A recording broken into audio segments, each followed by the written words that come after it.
네, 여러분들 안녕하세요. 이번 시간에는 물질의 자성에 대해서 설명을 해보도록 하겠습니다. 여러분들 물질이라는 거는 이 세상에 존재하는 모든 물질이라는 거는 정기적인 성질과 자기적인 성질을 다 동시에 갖고 있습니다. 그래서 정기적인 관점에서 봤을 때 물질을 어떻게 구분할 수 있느냐에 대해서 배워볼 거고요. 또한 자기적인 관점에서 봤을 때 물질을 어떻게 구분할 수 있느냐에 대해서 한번 배워보도록 하겠습니다. 먼저 이전 시간에 배웠던 정기적인 관점에서 물질을 한번 나눠보자고요. 정기적인 관점에서 물질을 나눠보자면은 물질은 전기가 잘 통하는 도체랑 전기가 잘 통하지 않는 부도체로 나눌 수가 있었습니다. 그리고 도체와 부도체의 성질을 반반씩 갖는 반도체라는 물질도 있었죠.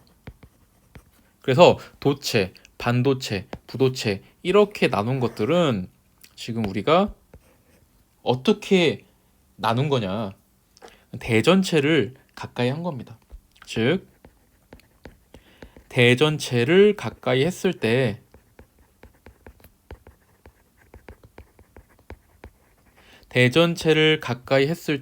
나타나는 그 성질에 따라서 도체, 반도체, 부도체로 한번 구분을 해본 거예요. 그럼 대전체라는 게 이런 거죠. 대전체라는 거는 플러스 혹은 마이너스를 가지는 그런 이제 전기를 띠는 그 어떤 물질이라고 생각하면 돼요. 그러면 왜 대전체를 가까이 했을 때 도체, 부도체, 반도체로 나눌 수 있느냐? 왜 누군가는 전기가 잘 통하고 누군가는 전기가 잘 통하지 않느냐라는 건가요? 그럼 여기다 써볼게요. 왜 이런 일이 발생할까요? 바로 물질은 원자로 구성되어 있기 때문에 그래요. 물질은 원자로 구성되어 있기 때문에 그런 거예요. 우리가 원자핵 주위에 돌고 있는 게 뭐예요? 전자죠. 그렇죠? 그 원자핵으로부터 구속되어 있는 전자가 빠져나가면 우린 걔네들을 프리한 전자, 자유전자라고 하거든요. 즉, 이 자유전자의 이동으로 우리는 도체, 반도체, 부도체로 나눠볼 수 있는 거예요. 자유전자가 이동하는데 자유전자의 이동이 엄청 활발하다, 자유롭게 이동할 수 있다라고 하면 도체가 되는 거고요. 자유전자의 이동이 거의 없다라고 하면 부도체가 된다라는 거죠. 그래서 우린 얘를 어떻게 쓸 수 있어? 바로 자유전자의 이동 때문이다 라고 아시면 될 것 같아요. 자유전자 이동 때문에 우린 얘를 정기적인 관점에서 물질을 도체, 반도체, 부도체라고 볼 수 있었습니다. 그래서 이게 이제 물리2 가면은 나오긴 하는데 이 대전체를 가까이 했을 때 도체는 어떤 일이 벌어지느냐, 우리 교육과정에서는 시험에 나오진 않습니다. 정전기 유도 현상이 일어나요. 그리고 부도체 같은 경우는 유전 분극 현상이 일어납니다. 그래서 이런 현상이 일어나는데 이제 이런 현상을 이제 자유전자의 이동으로 해석하는 관점이고요. 이걸 굳이 외울 필요는 없어요. 지금 우리 이 물리 1을 배우는 데 있어서. 그래서 대전체를 가까이 했을 때 물체를 우리는 도체와 반도체와 부도체로 나눌 수 있었고요. 동시에 물질은 자기적인 성질도 가지고 있습니다. 한번 자기적인 관점에서 한번 나눠볼게요. 자기적인 관점에서 나눠본다면 우린 얘를 강자성체,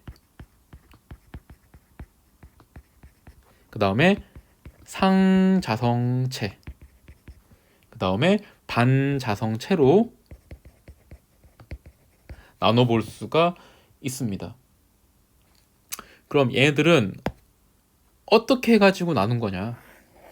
얘네들은 자석을 가까이 했을 때 나타나는 성질로서 구분을 한 거예요. 그래서 여기다가는 자석을 가까이 했을 때 나타나는 성질로서 우리가 그 구분을 한 겁니다. 그러면은 이 물질이라는 거는, 이 세상에 존재하는 모든 물질이라는 거는 자석을 가까이 하면은 어떤 현상이 벌어지느냐? 자화라는 현상이 발생해요. 자기화라는 현상이 발생합니다. 여기 안에서 자화, 자기화 혹은 자화 현상이 발생해요. 이건 뒤에 설명할 거고요. 이 현상에 의해서 강자성체, 상자성체, 반자성체로 나누는 겁니다. 그러면은 이 현상들은 왜 일어날까요? 이것도 똑같이 왜 일어날까? 바로 물질은 원자로 구성되어 있기 때문에 그래요, 얘도. 그럼 볼게요. 이게 무슨 말이냐?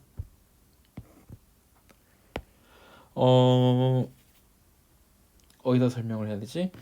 옆에다가 설명을 해보도록 하겠습니다.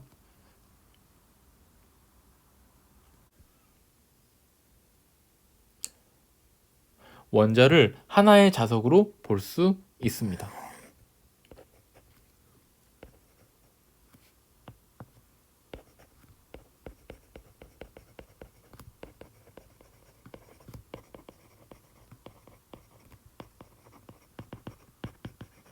그래서 우리는 원자를 원자 자석이라고도 말하거든요.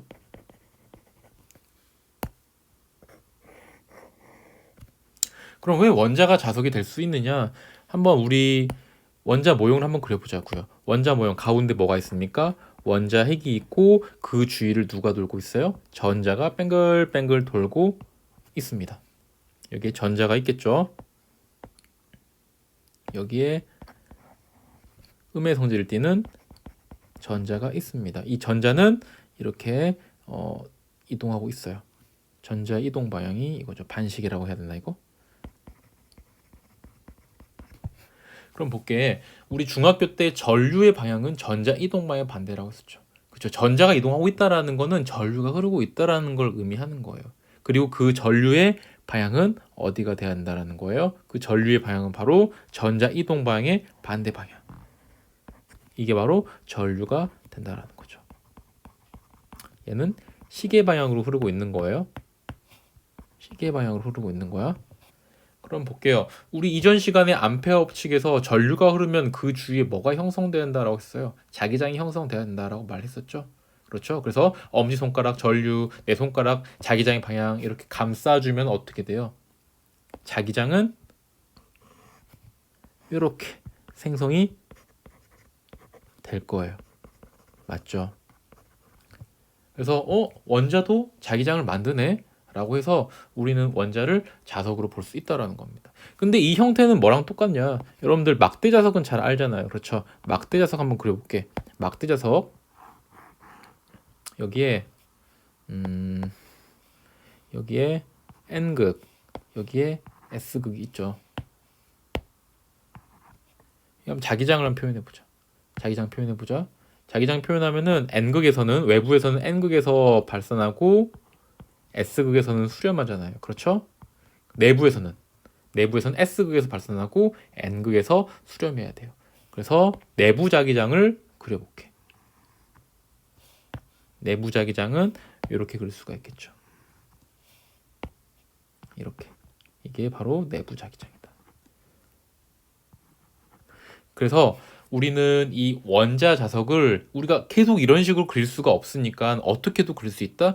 이렇게 원자 자석을 막대 자석으로 봤을 때 그 막대 자석의 내부 자기장으로도 즉 화살표로도 표현할 수가 있다라는 거예요. 그래서 지금부터 저는 이 원자 자석의 표현을 어떻게 그릴 거냐 이렇게 그냥 단순하게 그리도록 하겠습니다. 화살표로.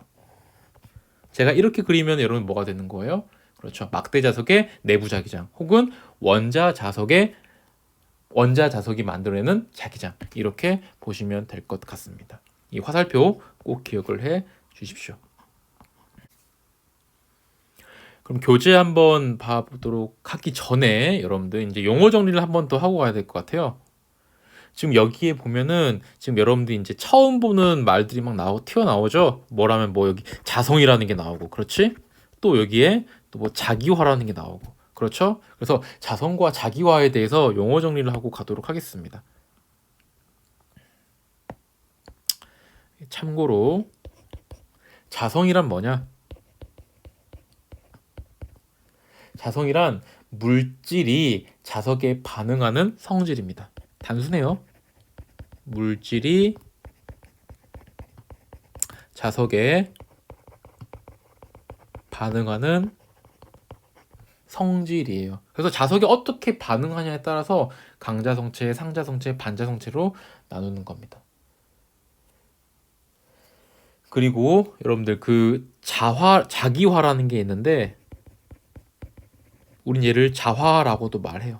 자기화, 자화. 그럼 자화가 뭐냐? 원자 자석이 아까 금방 배웠죠? 원자 자석이 뭐였어? 이거 화살표 이거. 원자 자석이 일렬로 배열되는 현상을 말합니다. 일렬로 배열되는 현상을 말합니다. 그래서 여기서 이 정확히 말하면 여기서 이 자석이 어떻게 반응하느냐, 두 번째 어떻게 자화되느냐, 이 두 가지 특성을 모두 고려해가지고 강자성체가 되느냐, 상자성체가 되느냐, 반자성체가 되느냐를 구분할 수가 있는 겁니다. 그리고 우리는 바로 어떻게 구분하는지 배워보도록 할 거예요.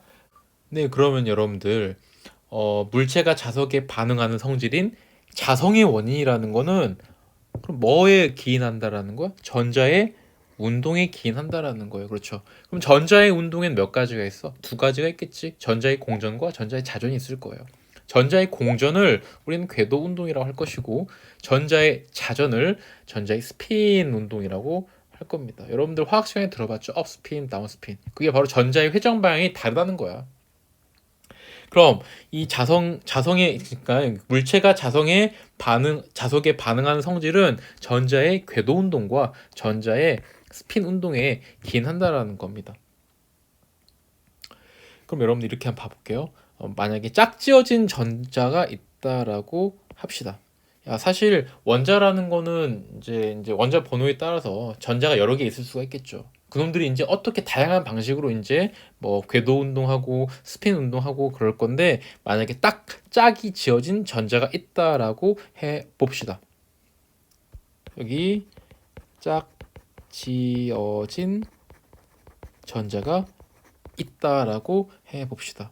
그리고 만약에 그 짝지어진 전자가 있는데 그놈들이 이제 궤도 운동을 해. 어떻게? 서로 반대 방향으로 짝지어진 전자들이 궤도 운동한다라고 합시다. 서로 반대 방향으로. 그럼 어떻게 될까? 얘네들이 만들어낸 자기장은 그럼 어떻게 될까요? 그렇죠. 서로 반대 방향으로 궤도 운동하기 때문에 서로 반대 방향의 자기장이 만들어지겠지. 그 서로 반대 방향의 자기장을 합치면 어떻게 될 것 같아? 0이 되는 거예요. 맞죠? 또한 이 전자가 스핀 운동한다라고 해 봅시다. 서로 반대 방향으로. 그럼 어떻게 될 것 같아요? 얘도 서로 스핀 방향이 다르기 때문에 자기장의 방향이 서로 다를 거야. 그 서로 다른 자기장을 합치면 어떻게 될 것 같아요? 그 겉보기 자기장은 0이 되겠죠. 맞죠? 그래서 서로 짝지어진 전자가 있을 때 이러한 경우를 생각하고 우리가 한번 자성체를 한번 구분해 보도록 하겠습니다. 자성체는 강자성체, 상자성체, 반자성체로 나눠볼 수가 있는데 얘네들을 어떻게 구분하는지 이제 그림으로 설명해 보도록 하겠습니다. 여러분들 어떠한 외부에서 어떤 조작을 가하기 전에 물질을 준비해 놨습니다. 이렇게. 근데 좀 다르죠, 모양이. 왜 다른지 한번 보도록 하겠습니다. 먼저 강자성체 먼저 보도록 할게요. 여러분들 여기에 화살표처럼 나와 있는 게 뭐였습니까? 바로 얘가 원자 자석이라는 거죠. 그런데 이 원자 자석에 화살표가 존재한다라는 건 무슨 말이야? 자기장이 존재한다라는 거는 바로 그 홀로 존재하는 전자가 존재한다라는 거죠. 우리 얘 뭐라 할까? 뭐 독거전자라 할까? 독거전자? 그렇죠. 독거전자가 있다라는 거지. 그치? 얘는 독거전자가 있다라는 거야. 독거전자. 이런 말은 사실 없습니다. 수능에 이런 용어 나오지 않아요. 그럼 이 독거전자에 의해서 이제 자기장이 만들어지는 거예요. 그런데 뭐냐? 얘 같은 경우는 겉보기 자기장이 0이에요. 이 물질 전체의 겉보기 자기장은 0이라고 보시면 됩니다. 왜 0일까? 바로 원자 자석이 존재하고 있었죠. 근데 이 원자 자석이 어떻게 존재하고 있었니? 무질서하게 존재하고 있어. 그리고 이 무질서한 원자 자석은 자기장을 내뿜죠. 무질서하게. 그래서 그 무질서한 자기장을 다 합치면 뭐가 되는 거예요? 걔가 바로 0이 돼버리는 거죠. 그렇죠? 그래서 이때 강자성체의 겉보기 자기장은 0이다 라고 여러분들이 생각하시면 될 것 같습니다. 맞죠? 그럼 상자성체 볼까요? 상자성체 또한 원자 자석이 즉 독고전자가 있다라는 거지. 그 독고전자에 의해서 만들어진 자기장이 무질서하게 있네. 그럼 얘도 뭐가 되는 거예요? 겉보기 자기장이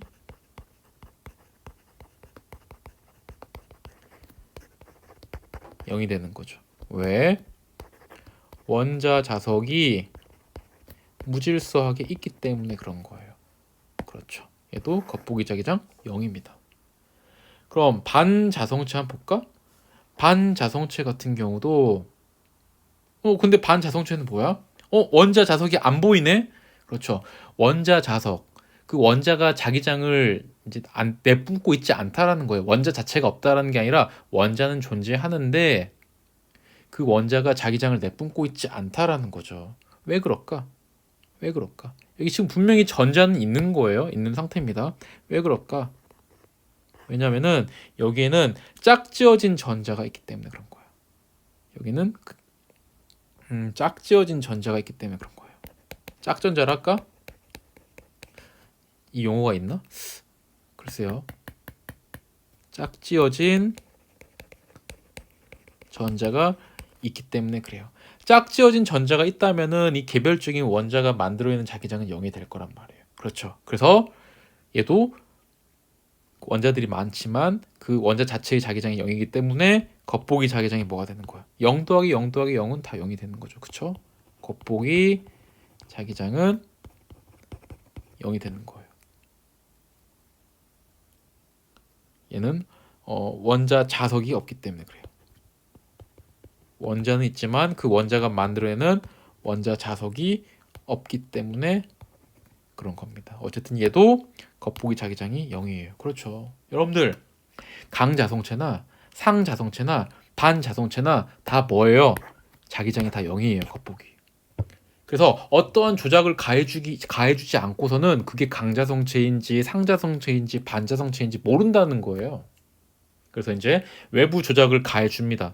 어떤 외부 조작을 가해주냐? 아까도 서두에서 말했다시피 자성체라는 거는 자석이 반응하는 성질이에요. 그래서 자기장에 놔버립니다. 그래서 외부 자기장을 이제 다 가까이 합니다. 근데 이 그림에서 이렇게 하면 좀 여러분들 헷갈릴 수 있으니까 여기서 여러분들 얘를 빼도록 하겠습니다. 이건 뺄게요. 이거 그냥 빼버릴게. 이게 있으면 헷갈릴 수 있어, 여러분들. 빼버릴게요. 이거 빼도 뭐 설명은 가능하니까, 그치? 뺄게.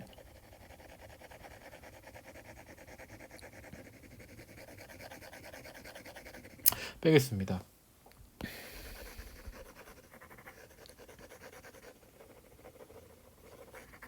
그럼 볼게요.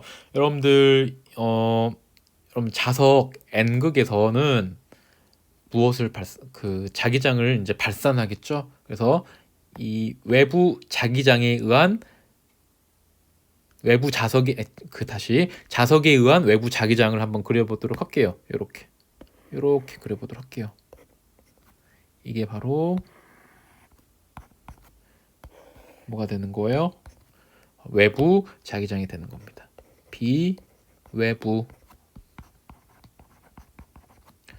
비외부가 되는 거예요. 그럼 강자성체나 상자성체는 어떤 일이 벌어지느냐? 그렇죠. N극 가까이에 S극이 붙는 현상이 발생합니다. 여러분들 일반적으로 생각하는 그 현상이 발생하는 거예요. 그렇죠. 그래서 이 마구잡이식으로 배열되어 있던 이 원자 자석이 이제 질서 정연하게 배열이 됩니다. 맞죠? 그럼 질서 정연하게 배열이 되면은 어떻게 될까? 여기 봐봐. 여기 N극 가까이에는 어떤 극이 되는 거야? N극 가까이에는 여기 무슨 극이 돼? S극이 되고, 그리고 N극에서 먼 쪽은 N극이 되겠죠. 그렇죠. 그럼 어떤 일이 벌어질까? N극과 S극 사이에 얘와 얘 사이에는 지금 인력이 작용해야 되고, 맞죠? 그리고 n극과 n극 사이에는 얘와 얘 사이에는 청력이 작용해야 돼요. 근데 거리가 멀잖아, 청력은. 누구의 영향이 더 커? 바로 인력의 영향이 청력보다 더 크기 때문에 얘는 어떻게 됩니까? 얘는 자기장을 가까이 갔을 때 강자석태는 이제 인력의 영향을 받기 때문에 달라붙게 되는 거예요. 끌려요, 끌려. 인력이 더 크게 작용한다. 그냥 인력이 작용한다라고 하겠습니다. 인력이 작용한다. 강자성체의 특징입니다. 그럼 상자성체도 어떻게 될까? 얘도 n극을 가까이 했을 때 그 n극에 의해서 외부 자기장이 만들어지겠죠. 그렇죠? 그 외부 자기장 내에 그 상자성체는 어떤 일이 벌어지느냐? 얘도 마찬가지로 강자성체하고 똑같아요. n극을 가까이 했을 때 n극 주위에는 s극으로 유도가 되고 n극에서 먼 쪽은 n극이 되는 거예요.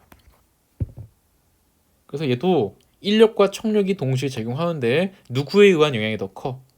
그렇지. 거리가 가까운 인력의 영향이 더 클 거란 말이야. 맞지? 그래서 얘도 인력이 더 작용합니다. 상자성체 또한 자석에 가까이 하면 자석에 붙어요. 그런데 반자성체는 어떤 일이 벌어지느냐? 좀 특이한 일이 벌어져요. 반자성체 같은 경우에는 n극을 가까이 하면은 n극 가까운데 얘가 n극이 돼요. 그리고 n극에서 먼 쪽이 s극이 됩니다. 그럼 어떻게 돼? 얘는 청력의 영향이 인력보다 더 크게 되겠죠. 그래서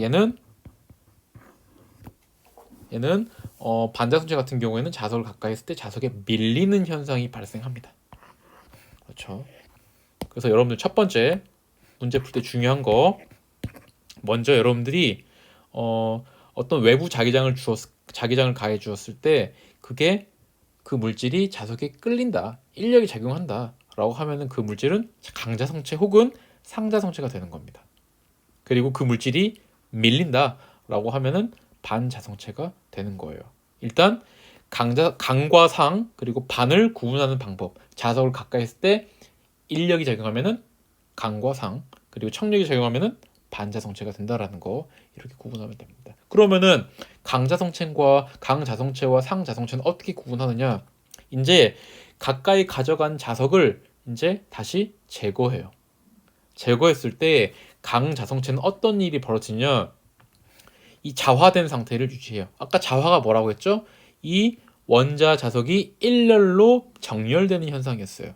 근데 그 외부 자기장을 제거해도 그 정렬된 상태를 계속 유지해요. 그러니까 뭐가 되는 거야? 봐봐. 아까 얘가 뭐였어? 얘는 계속 외부 자기장을 뺐어도 계속 S극이 되는 거야. 얘는 계속 뭐가 되는 거야? N극이 되는 거야. 그럼 얘 뭐랑 똑같아요? 얘는 하나의 또 다른 자석이 되는 거잖아. 그치? 그렇죠? 그래서 얘가 바로 자화된 상태를, 자석을 제거해도 자화된 상태를 유지하는 거기 때문에 영구 자석이 되는 거예요.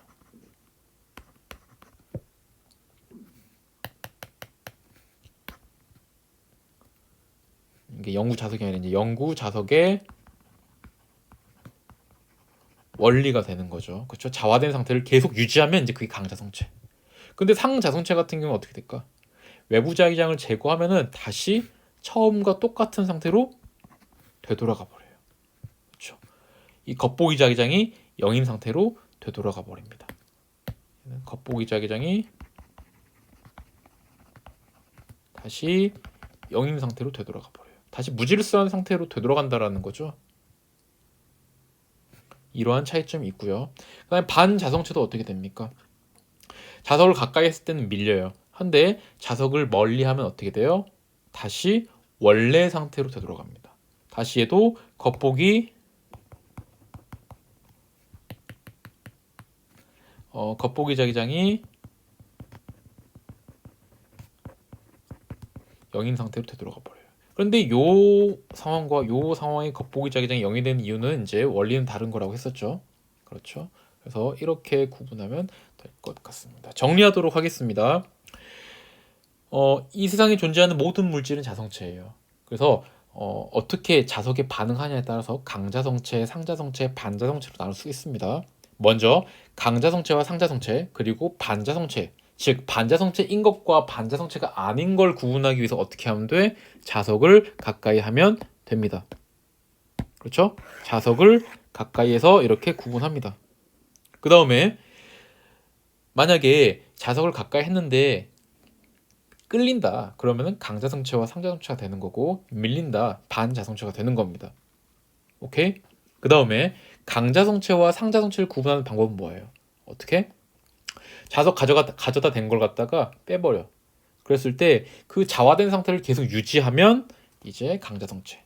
다시 풀려가지고 원 상태로 복귀되면 상자성체가 된다라는 거죠. 그래서 이렇게 구분하는 방법을 여러분들이 잘 아셔야 될 것 같습니다.